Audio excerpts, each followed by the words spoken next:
الحمد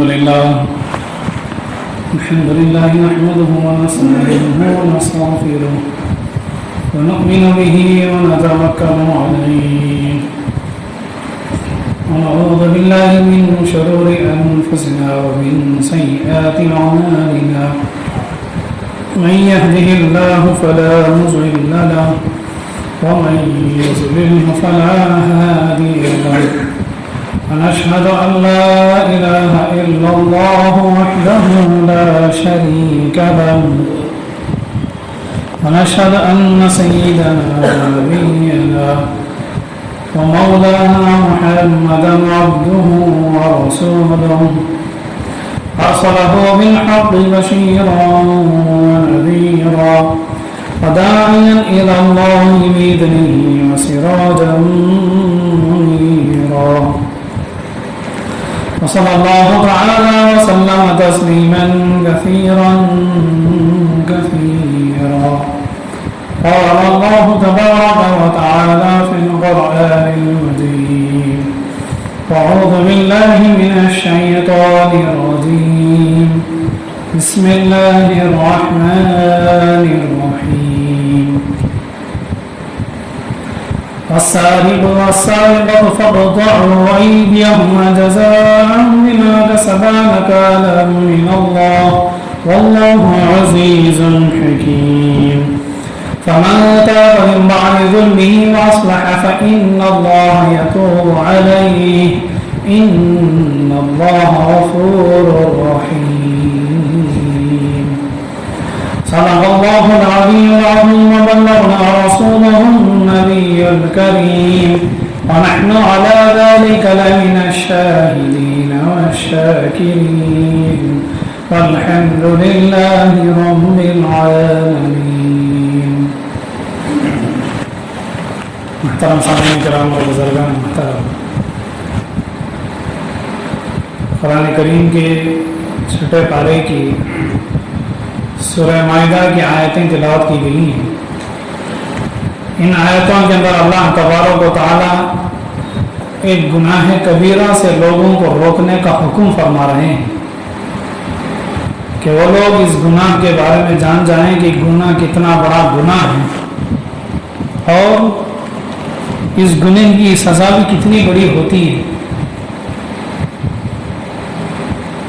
اور اللہ تبارک و تعالیٰ نے یہاں پر جس گناہ کا ذکر کیا ہے اسے عربی میں سریقہ کہتے ہیں. سریقہ یعنی چوری کرنا، چوری کی مذمت. اللہ تبارک و تعالیٰ نے اس آیت میں پہلے مرد کا نام لیا ہے، پھر عورت کا نام لیا ہے. کیوں؟ اس لیے کہ مرد فطرتاً آسانی سے جہاں چاہے جا سکتا ہے، جو چاہے کام کر سکتا ہے، کسی کے پاس مزدوری کر سکتا ہے، جو چاہے وہ کر سکتا ہے، لیکن عورت نہیں کر سکتی. عورت کے لیے رکاوٹیں ہوتی ہیں، قدم پر رکاوٹ ہوتی ہے. لیکن مرد کے لیے کوئی رکاوٹ نہیں ہو، جہاں چاہے، جس جگہ میں چاہے، جس مزدوری کے لیے چاہے وہ جا سکتا ہے. جب مرد کے لیے اتنی آسانی ہے کمانے کے لیے، روپے اور دولت حاصل کرنے کے لیے، اگر پھر بھی وہ چوری کے لیے چلے جائے، چوری کرے، تو یہ بہت بڑی مرد کے لیے شرمندگی کی بات ہے کہ جس کے لیے آسانی ہے، سہولت ہے، کمانے کے بہت سارے آسانی اور آسان راستے ہیں، اس کے باوجود اگر وہ چوری کے لیے جائے تو بہت بڑی شرم کی بات ہے. اسی لیے اللہ نے فرمایا اس آیت میں سب سے پہلے مرد کو ذکر فرمایا کہ چوری کرنے والے مرد. گویا کہ اس آیت میں طرح سے جو مرد چوری کرتے ہیں ان کے لیے قسم کی شرمندگی کا ذکر ہے کہ تم مرد ہو کے چوری کر رہے. کمانے کے لیے کتنی آسانی ہے، کتنے راستے ہیں، صبح سے لے کر شام تک، دن سے لے کر رات تک کتنے راستے ہیں، پھر بھی مرد ہو کے چوری کرنا. پھر اس کے بعد عورت کا بھی ذکر ہے کہ جو عورتیں چوری کرتی ہیں فَقْطَعُوا أَيْدِيَهُمَا، اللہ تعالیٰ نے فرمایا کہ جب یہ چوری کرے تو ان کا ہاتھ کاٹ دے. اب یہ سزا دیکھنے میں بہت بڑی سزا معلوم ہوتی ہے، اس لیے کہ چوری صرف ایک گناہ نہیں ہے، چوری ایک گناہ کا راستہ ہے اور اس راستے میں جانے کے بعد بہت سارے گناہ کھل جاتے ہیں. تو گناہ سے بچانے کے لیے، گناہ کے راستے کو پوری طرح سے بند کرنے کے لیے اللہ نے فرمایا کہ چوری کرنے والے اور چوری کرنے والی عورت اور مرد ان دونوں کا ہاتھ کاٹ دو. یہ سب اسی وقت ہے جبکہ اسلامی حکومت ہو. اب یہ اس آیت کا حکم یہاں پر تو نہیں ہوگا ہمارے اس ملک کے اندر. کیوں؟ اس لیے کہ یہاں پر غیروں کی حکومت ہے، سیکولرزم ہے. جہاں پر اسلامی حکومت ہوگی وہاں پر قانون چلے گا، حکومت کی طرف سے چلے گا، گورنمنٹ کی طرف سے چلے گا. ایسا نہیں کہ کسی گاؤں کے لوگ مل کر کے فیصلہ کر دیں کہ ہم ہاتھ کاٹیں گے، ایسا نہیں. اس کے لیے مستقیم حکومت چاہیے. دین اسلام کے بہت سارے ایسا احکام ہیں، حکم ہیں، جن کو پورا کرنے کے لیے اسلامی حکومت کا ہونا ضروری ہے. بغیر اسلامی حکومت کے اگر وہ کوئی کرے تو وہ گناہ ہو جائے گا. انہیں میں سے چوری کرنے پر اس کا ہاتھ کاٹنا ہے. اور اسے جہاد بھی ہے. جہاد اسی وقت ہے جبکہ اسلامی حکومت ہو. جب حکومت ہی نہیں ہے تو چند لوگ کھڑے ہو کر کے ہم جہاد کریں گے تو یہ بالکل غلط بات ہے. بہرحال کہنے کا مقصد یہ ہے کہ کچھ آیتیں ایسی ہوتی ہیں جن کو جاننے کے لیے بہت اندر تک جانا پڑتا ہے. صرف آیت کا ترجمہ یا آیت کے بارے میں چھوٹی بڑی جانکاری لے لینے سے کام نہیں چلے گا، بلکہ پوری جب جانکاری حاصل ہو جائے تبھی معلوم ہوگا کہ اس آیت کا حکم کب ہونے والا ہے. تو بہرحال چوری کرنے پر ہاتھ کاٹنے کا حکم اس وقت ہے جبکہ اسلامی حکومت ہو، اسلامی گورنمنٹ چل رہی ہو.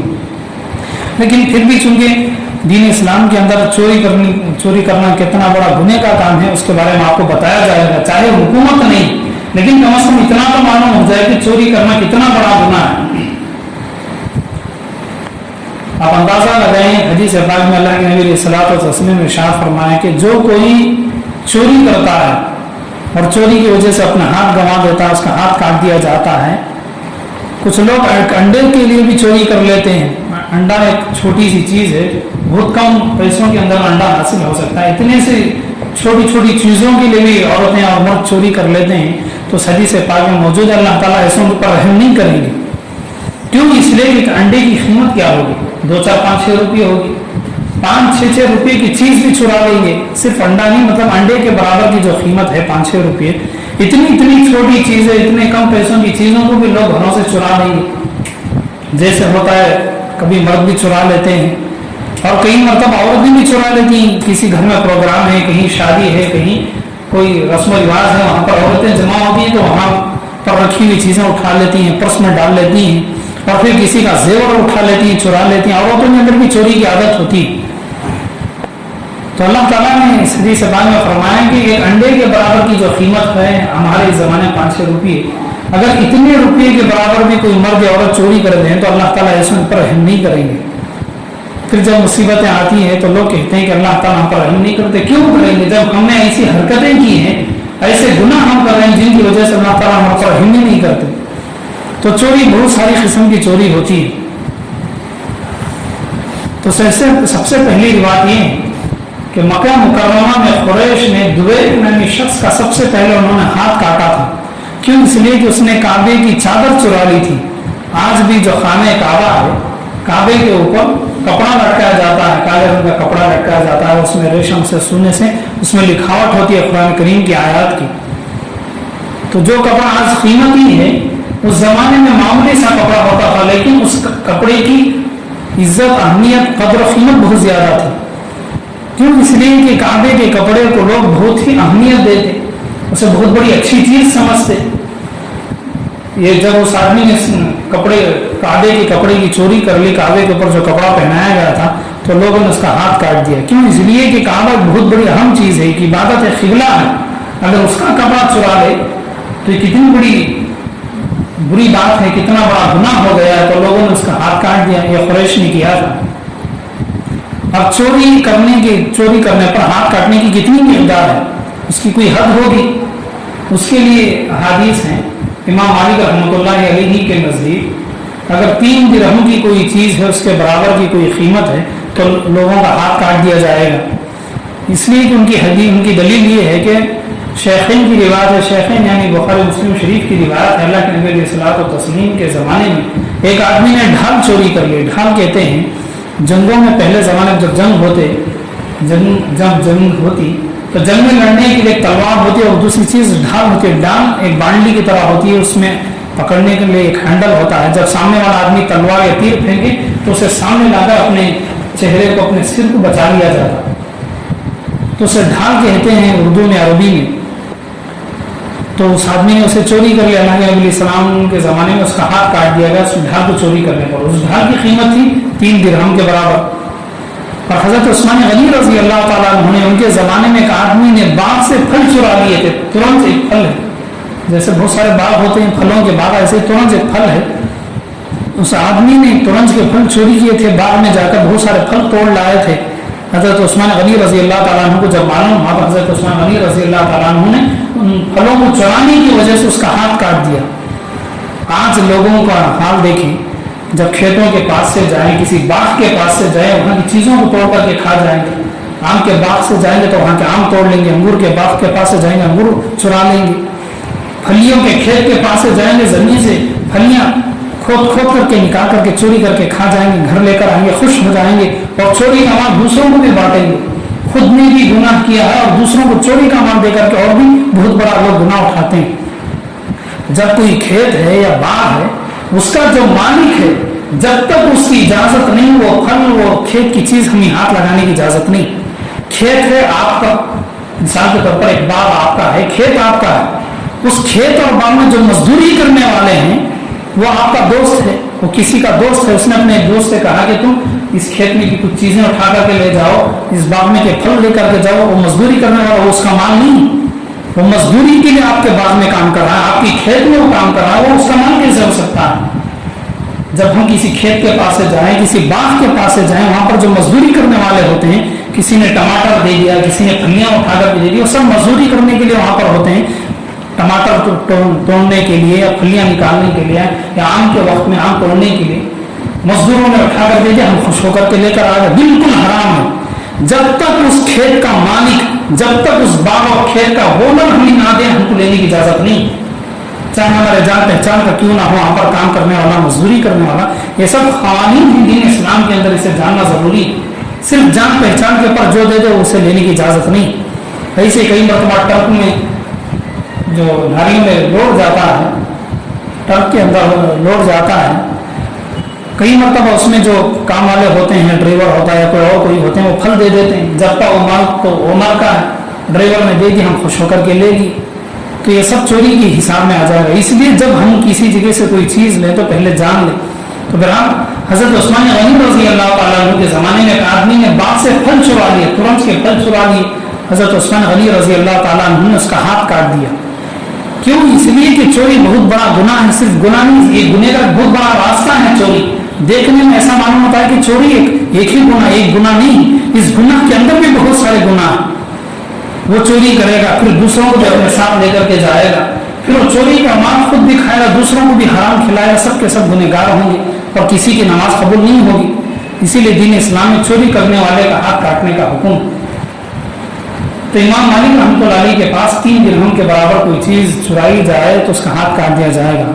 اور امام ابو حنیفہ رحمۃ اللہ کے پاس 10 درہم کے بقدر کوئی چیز چرائی جائے اس کا ہاتھ کاٹا جائے گا. لیکن امام شافعی رحمۃ اللہ علیہ کے پاس 4 دینار کے بقدر جو چیز چرائی جائے اس پر ہاتھ کاٹا جائے گا.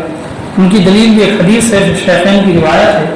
اللہ کے نبی علیہ الصلوۃ والتسلیم نے فرمایا کہ جو 4 دینار کی حد تک چرائے اس کا ہاتھ کاٹ دیا. 4 دینار یوں سمجھا گیا ہے کہ ہمارے زمانے کے لحاظ سے تقریباً 30 سے 40-50 ہزار تک کی اس کی قیمت ہوتی ہے. تو اتنے پیسے چرانے پر آدمی کا ہاتھ کاٹ دیا جائے گا. انسان ہے, محنت کرے, کوشش کرے کہ چوری کی حرکت کرنا. چور کو کوئی بھی عزت کی نگاہ سے نہیں دیکھتا. جب کسی کے بارے میں معلوم ہو جائے کہ فلاں انسان چور ہے, کوئی بھی اسے عزت کی نگاہ سے نہیں دیکھے گا. اگر وہ اپنے گھر کا آدمی ہو تو پھر اس کے حیثیت بھی لوگوں کی نگاہ میں گر جاتی. لوگ اسے حقیر نگاہ سے دیکھتے ہیں کہ یہ تو چور ہے, اس نے فلاں دکان میں چوری کی تھی, اس نے فلاں جگہ میں فلاں جگہ میں اس نے چیزیں چرائی تھی. تو چوری کرنا ایک ذلت کا کام ہے, ایک بالکل نیچے گرا ہوا کام ہے. تو اسی لیے حدیث پاک موجود ہے جب چوری کرے تو اس کا ہاتھ کاٹ دیا جائے. کیوں؟ اس لیے کہ چوری کی شروعات ہوتی ہے ہاتھوں کے ذریعے. اسی لیے ہاتھ کاٹ دیا جائے. جب جو بھی لوگ اسے دیکھیں گے وہ پوچھیں گے کیا ہوا, وہ کہے گا کہ میں نے چوری کی, میرا ہاتھ کاٹ دیا گا. لوگ چوری کرنے سے ڈریں گے. تو اس دین اسلام میں جو سزائیں دی گئی ہیں وہ عبرت کے لیے ہیں. اللہ کے نبی علیہ الصلوۃ والتسلیم کے پاس ایک آدمی آیا اور اس نے آ کر کے کہا کہ میں نے چوری کی ہے, میں نے کسی کا مال چرا لیا. اللہ کے نبی علیہ السلام نے فرمایا کہ نہیں جاؤ, تم نے چوری نہیں کی ہوگی. اس آدمی نے نہیں کہا کہ اللہ کے رسول صلی اللہ علیہ وسلم میں خود کہہ رہا ہوں، میں اقرار کر رہا ہوں، میں خود قبول کر رہا ہوں میں نے چوری کی ہے۔ اللہ کے نبی صلی اللہ علیہ وسلم نے فرمایا جاؤ اس آدمی کو لے کر کے جاؤ، اس کا ہاتھ کاٹ دو۔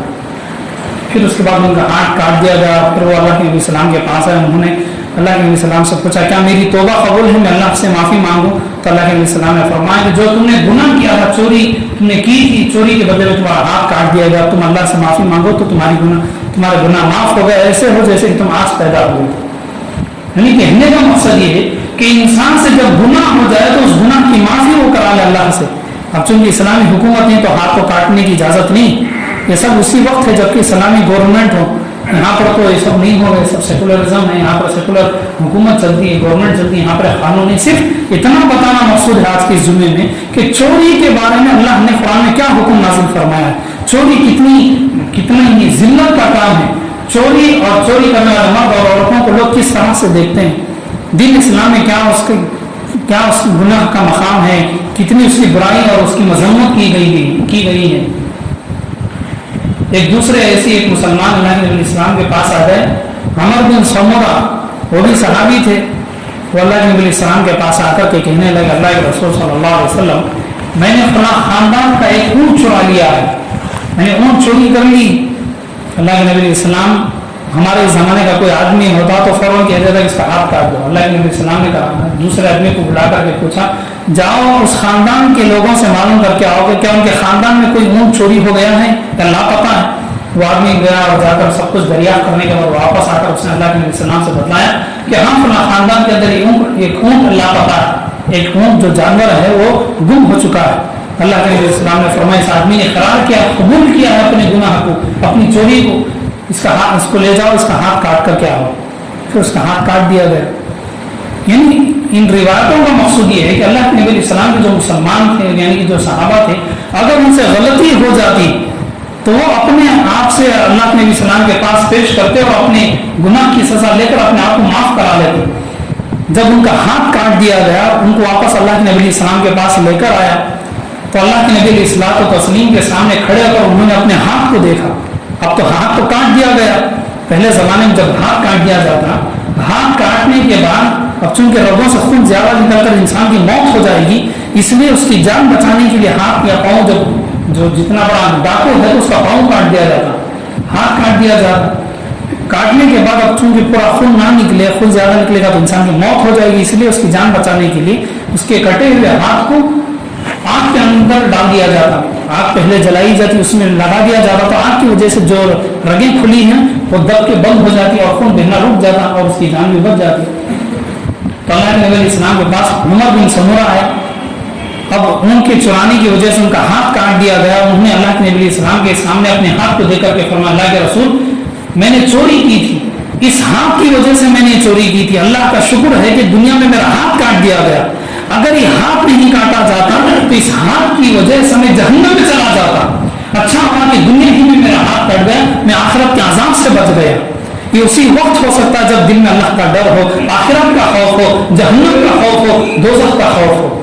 اور ہمارے پاس کیا ہے، جب موقع ملے گا لاکھوں لوگوں کو چونا لگا دیں گے، لوگ چوری کر لیں گے، لوگوں کو دھوکہ دے دیں گے، لوگوں کا مال لوٹ لیں گے۔ تو صحابہ کرام جو تھے جب ان سے غلطیاں ہوئی تو انہوں نے ایسی معافی مانگی ہے کہ ہم سوچ بھی نہیں سکتے، دنیا میں انہوں نے اس طرح کی معافی مانگی ہے۔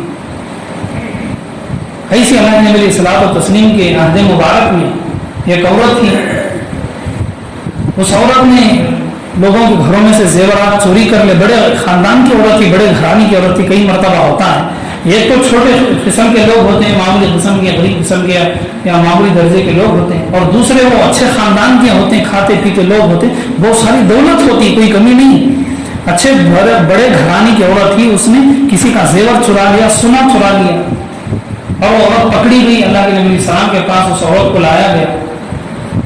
اب اللہ کے نبی علیہ السلام نے کہا کہ اس نے چوری کی ہے، اس کے گواہ موجود ہیں، سب کچھ ہے۔ سو عورت نے بھی اقرار کیا کہ ہاں میں نے چوری کی ہے، میں نے فلاں گھر میں سے سونے کا زیور چرا لیا۔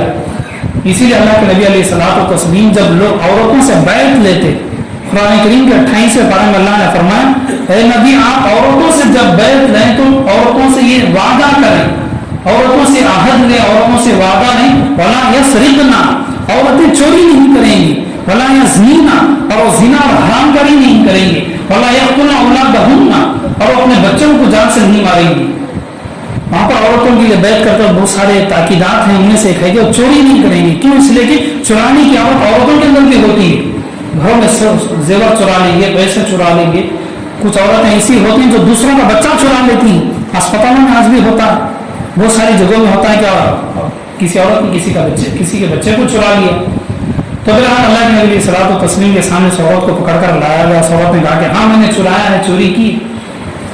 پھر اس کے بعد اللہ کے نبی صلی اللہ علیہ وسلم نے کہا کہ جاؤ اس عورت کو لے جا کر کے اس کا ہاتھ کاٹ دو۔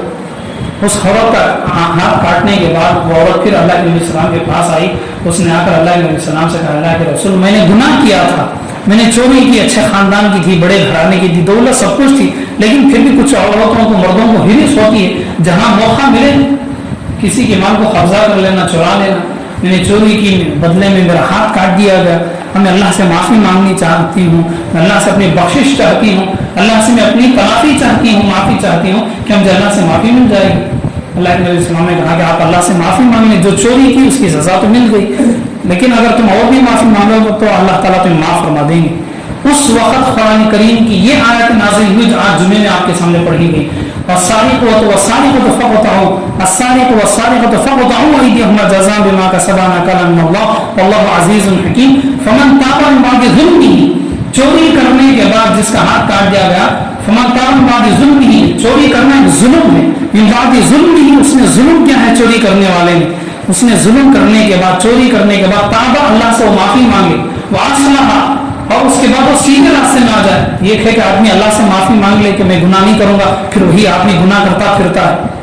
اصلاح کہتے ہیں کہ گناہ انسان سے ہو گیا، پھر اس کے بعد اپنے آپ کو ایسا سدھار لے، اپنے آپ کو ایسا اچھا بنا لے کہ پھر وہ گناہ نہ کرے، اسے اصلاح کہتے ہیں عربی میں، عربی میں اسے اصلاح کہتے ہیں، اصلاح کہتے ہیں۔ اور اس نے اپنے آپ کی اصلاح کی، فإن اللہ یتوب علیہ، اللہ تعالیٰ نے اس آیت شریفہ فرمایا کہ اس عورت کے اللہ نے بخشش فرما دی، چوری کی تھی، اس عورت کا ہاتھ کاٹ دیا گیا، پھر اس عورت نے اللہ کے سامنے معافی مانگی، اللہ نے اس کی معافی قبول کی۔ تو بہرحال اس واقعے کا مقصد یہ بھی حدیث میں ابن جریر کی روایت میں موجود ہے کہ صحابہ کرام اور صحابیات جو تھیں اللہ کے نبی صلی اللہ علیہ وسلم کے زمانے میں اگر ان سے کوئی گناہ ہو جاتا تو جب تک اپنے گناہ کی معافی نہیں کرا لیتے تب تک انہیں چین نہیں آتا۔ تو ہم لوگوں کو بھی چاہیے ہماری زندگی میں جو گناہ ہو جاتے ہیں، چاہے ہم جتنے بڑے خاندان کی کیوں نہ ہو، چاہے ہم جتنے بڑے دولت مند کیوں نہ ہو، بڑے بڑے گھرانے کے ہو کر، اچھے گھرانے میں ہو کر، اچھی حیثیت اور پوزیشن میں ہو کر کے بھی بڑے بڑے گناہ ہوتے ہیں، تو اس وقت اللہ سے معافی مانگنا چاہیے۔ جب معافی ہم اللہ سے مانگے اور اس گناہ کو ہمیشہ کے لیے چھوڑ دیں تو اللہ تعالیٰ ہمارے گناہوں کو معاف کر دیں گے۔ اور ایسی ایک عورت کے اللہ کے نبی اسلام کے زمانے میں وہ لوگوں سے قرض لیتی کہ میں تمہیں واپس کر دوں گی، قرض لینے کے بعد کچھ وقت گزر جاتا تو کہتی کہ میں نے قرض دیا، انکار کر دیتی۔ اس طرح اس عورت نے بہت سارے لوگوں سے قرض لیا، سب کا انکار کر دیا۔ اب اللہ کے نبی السلام کے پاس اس عورت کو پیش کیا گیا تو اللہ کے نبی علیہ السلام نے حضرت بلال کو فرمایا اے بلال اس عورت کا ہاتھ کاٹ دو۔ کیوں؟ اس لیے کہ دوسروں کا مال لے کر، قرض لے کر کے واپس لوٹانے کے بدلے اس نے ان کو دھوکہ دے دیا، ان کا مال ایک قسم سے اس نے چوری کیا، اس کا ہاتھ کاٹ دیا گیا۔ تو ساری باتوں کا خلاصہ ہے کہ چوری کرنا ایک ذلت کا کام، تو اس لیے ہم لوگوں کو چاہیے کہ ہم اپنے بچوں کی بھی نگہبانی کریں، ان کے بھوک لگنے سے پہلے بچوں کو کھانا کھلا دیا جائے، ان کی ضرورتوں کا خیال رکھا جائے۔ کئی مرتبہ اپنے ہی بچے چور بن جاتے ہیں، اپنے گھر میں چرا لیتے ہیں، کئی بھی دکانوں میں چوری کر لیتے ہیں، کبھی آس پاس میں چوری کر لیتے ہیں۔ کئی مرتبہ عورتیں شادیوں میں سونے کی چوری کرتی ہیں۔ ایک مرتبہ یہاں پر مسجد میں اعلان ہوا تھا، شادی ہوئی تھی کہ شادی میں سونے کا ہار، سونے کا مال چوری ہو گئے، گم ہو گیا، کسی کو مل جائے تو دے دیں، کسی نے دیا ہی نہیں۔ اور آس کے پاس تو ساری کی ساری عورتیں ہی ہوتی۔ کہنے کا مقصد ہے کہ چوری بہت بڑا گناہ ہے۔ چوری کے بارے میں جتنی رپورٹیں پولیس اسٹیشن میں جاتی ہیں، وہ جتنی وہ رپورٹ ہوتی ہے ان میں سے ایک رپورٹ یہ بھی ہے کہ کچھ چوروں کو پولیس والوں نے پکڑ لیا، اب ان سے پوچھا گیا کہ تم نے چوری کیوں کی، کیسے کی، انہوں نے سب کچھ بتایا۔ اور چوری کرنے کے ساتھ ساتھ انہوں نے اور بھی بہت سارے وہاں پر جرم کیے تھے۔ چوروں نے بتایا کہ ہم تو گئے تھے گھر میں چوری کرنے کے لیے، اب چونکہ سامنے آدمی تھا، یعنی کہ اس گھر کا جو بڑا آدمی تھا، باپ تھا، ماں باپ تھے، ہم نے بہانہ بنا کر ہم کیبل والے ہیں، فلاں کام والے ہیں کہہ کر کے ہم نے اس کے گلے میں رسی ڈال کر ایسے مارا کہ اس کی بیوی جو کچن میں کھانا بنا رہی تھی اسے بھی پتا نہیں، باپ کو انہوں نے گلا دبا کر کے ہمارے دن میں چوری ہو رہی۔ پھر وہ انہوں نے دیکھا کہ ان کی جوان بیٹی ہے جو ہوم ورک کر رہی ہے، ہوم ورک بھی ایسے کرے جیسے کہ وہ کانوں میں ہیڈ فون لگا کر، آپ نے دیکھا ہوگا لاک ڈاؤن میں جو آن لائن کلاسیں چل رہی تھی، کیا بچوں نے پڑھا تھا، ٹی وی آن ہے، فون آن ہے، وہ کیا پڑھ رہی ہیں، سامنے ٹی وی ہے اور وہ فون میں دیکھ کر آن لائن کلاسیں دکھ رہی، پڑھ رہی، کیا پڑھی، پڑھائی ہوگی۔ انہوں نے دیکھا کہ ان کی بیٹی تو وہ کچھ لکھنے پڑھنے میں ہے، گانے سنتے ہوئے کچھ کر رہی ہے، لکھ رہی ہے، پڑھ رہی ہے۔ وہ کچن میں گئے، انہوں نے اس عورت کا بھی منہ دبا کر کے گلا دبا کر مار دیا۔ پھر گھر انہوں نے دیکھا کہ ان کی بیٹی جو ہے وہ گانے میں بزی ہے، گانا بھی سن رہی ہے اور آرام سے وہ لکھ بھی رہی ہے، کچھ بھی، وہ کالج کی لڑکی تھی۔ انہوں نے گھر میں جتنی چوری کرنی تھی سب چوری کر لی۔ جب واپس ہوتے انہوں نے دیکھا کہ ان کی بیٹی کو ہوش ہی نہیں، حال میں باپ کی لاش پڑی ہے، باپ کی میت پڑی ہے، چوروں نے دیکھا، ہم نے اس کے باپ کو مار دیا، اسے ذرا بھی احساس نہیں، کچن میں اس کی ماں کو مار دیا، اس کا بھی ذرا احساس نہیں، وہ گانے سن رہی ہے۔ نشہ ہوتا ہے جوانی میں، جوانی کی عمر میں گانے سننے کا اس طرح بزی ہو جاتے ہیں فونوں کے اندر جوان لڑکے اور لڑکیاں۔ پھر اس کے بعد انہوں نے دیکھا کہ جوان ہے، خوبصورت ہے، پھر انہوں نے اس کا ریپ بھی کر دیا۔ پھر وہ چلے گئے، پھر پکڑے گئے۔ اب اندازہ لگائیں اس جوان لڑکی کی کیا حالت ہوگی جب اس نے حال میں جا کر دیکھا تو اپنے باپ کی میت پڑی ہوئی ہے، جب وہ اپنے گھر کے اندر کے حصے میں دیکھا تو اس کی ماں کی لاش پڑی ہوئی ہے اور اس کے ساتھ برا ہو گیا۔ تو دین اسلام میں جو چور کا ہاتھ کاٹنے کا حکم ہے وہ اس لیے نہیں کہ صرف چوری گناہ، چوری کرنے والا چوری کرتے کرتے کئی مرتبہ انسان کا سر کاٹ دیتا ہے، لوگوں کو جان سے مار دیتے ہیں، عورتوں کی عزت کو لوٹ لیتے ہیں، عورتوں کا ریپ کر دیتے ہیں۔ چوری ایک گناہ نہیں، چوری گناہوں کا ایک دروازہ ہے، گناہوں کا ایک راستہ ہے، اس راستے میں جانے کے بعد چوری ہوتی۔ آپ نے بھی دیکھا ہوگا کچھ مہینوں پہلے ہی شہر میں بھی بہت سارے گھروں میں چوری ہوئی، کیا عجیب سا ڈر کا ماحول لوگوں میں پھیل گیا۔ کسی کے گھروں کے دروازے کے پاس راتوں میں آنا، چوروں کی آوازیں کرنا، دروازے پہ دھکا مارنا، کسی کے دروازوں کو توڑ دینا، پیسوں کو لوٹ لینا۔ اب اندازہ لگائیں چوری کرنے والے مال آئیں گے، چوری کریں گے، لے جائیں گے، اگر وہ گھر کی عورتوں کی عزت لوٹ لیں، ریپ کر لیں تو اس گھر والوں کی کیا عزت ہوگی پورے خاندان کے اندر، پورے آبادی کے اندر۔ اسی لیے چوروں کو اتنی ذلت کی سزا ملنی چاہیے کہ وہ پھر سے چوری نہ کریں۔ تو بہرحال اس جمعے کا پورا خلاصہ یہ ہے کہ چوری بہت بڑا گناہ ہے، اتنا بڑا گناہ ہے حدیث پاک میں اللہ نے فرمایا کہ چوری کرنے والے پر اللہ کبھی رحم نہیں کرتے۔ اس لیے نہ تو ہم چوری کریں، ہم اپنے بچوں کی، اپنے اولاد کی، اپنے ماتحت جو لوگ ہیں ان کی ایسی تربیت کریں کہ چوری سے نہیں نفرت ہو۔ کئی مرتبہ ماں باپ کنجوسی کرتے ہیں، بچوں کو خرچہ نہیں دیتے، بچوں کی چاہت کی چیزیں نہیں دیتے، وہ اپنی خواہش پوری کرنے کے لیے چوری کرنے کو چلے جاتے ہیں۔ اس لیے ماں باپ ذرا ہوش میں آئے، پیسے بچانا ہے بچائیں، لیکن کبھی اپنے بچوں کو بھی دیکھ لے کہ آپ کے خرچہ نہ دینے کی وجہ سے، کبھی ماں باپ کی کنجوسی کی وجہ سے بچے اور اولاد ان کی چوری پہ نہ چلی جائے۔ تو اللہ تعالیٰ سے دعا کہ اللہ تعالیٰ اس چوری کے جرم سے اللہ ہمارے طرح اور تمام کی حفاظت فرمائے، اور جتنے لوگ اس چوری کے کام میں مرد عورتیں لگے اللہ تعالیٰ انہیں بھی ہدایت عطا فرمائے۔ آمین۔ وآخر دعوانا الحمد للہ رب العالمین۔